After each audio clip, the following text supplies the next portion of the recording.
అన్నామలైగా పిలుస్తారు. పరమేశ్వరుడు అగ్నిలింగంగా వెలిసిన క్షేత్రమే ఈ అరుణాచలం. అగ్నితత్వానికి గుర్తుగా ఇక్కడి కొండ కూడా ఎరుపు రంగులో కనిపిస్తుంది. అరుణాచలం కొండ చుట్టూ ప్రదక్షిణ చేస్తే సాక్షాత్తు శివునికి ప్రదక్షిణ చేసినట్టేనని భక్తుల విశ్వాసం.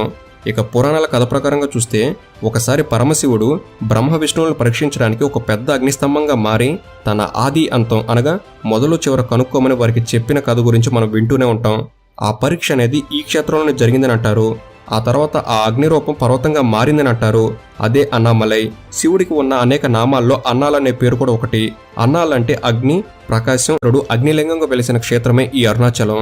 అగ్నితత్వానికి గుర్తుగా ఇక్కడి కొండ కూడా ఎరుపు రంగులో కనిపిస్తుంది. అరుణాచలం కొండ చుట్టూ ప్రదక్షిణ చేస్తే సాక్షాత్తు శివునికి ప్రదక్షిణ చేసినట్టేనని భక్తుల విశ్వాసం. ఇక పురాణాల కథ ప్రకారంగా చూస్తే మొదలు చివర కనుక్కోమని వారికి చెప్పిన కథ గురించి మనం వింటూనే ఉంటాం.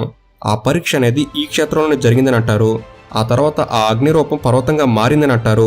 అదే అన్నామలై. శివుడికి ఉన్న అనేక నామాల్లో అన్నాలనే పేరు కూడా ఒకటి. అన్నాలంటే అగ్ని, ప్రకాశం అనే అర్థాలున్నాయి. మలై అంటే పర్వతం. ఈ రెండూ కలిసి అన్నాల్మలై అని కాలక్రమంలో అన్నామలై అయ్యిందని చెబుతుంటారు.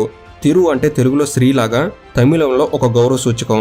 సాక్షాత్తు శివుడు రూపుదాల్చిన పర్వతానికి గౌరవ చిహ్నంగా ఈ తిరు అనే పదాన్ని ముందు చేర్చడంతో ఈ క్షేత్రం కాస్త తిరువనామలైగా ప్రసిద్ధి పొందింది.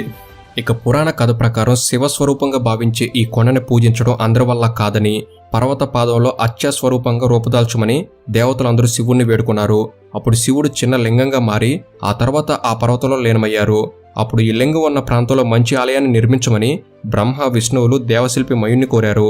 మయుడి ఆధ్వర్యంలో ఇక్కడ ఒక అద్భుత ఆలయం వెలిసిందని చెప్తారు. ఆ తర్వాత ఈ ఆలయాన్ని చోళరాజులు అద్భుతంగా మలిచారు. అలా ఈ ఆలయం 3000 పుణ్యతీర్థాలు అందమైన నగరంగా రూపుదిద్దుకుంది.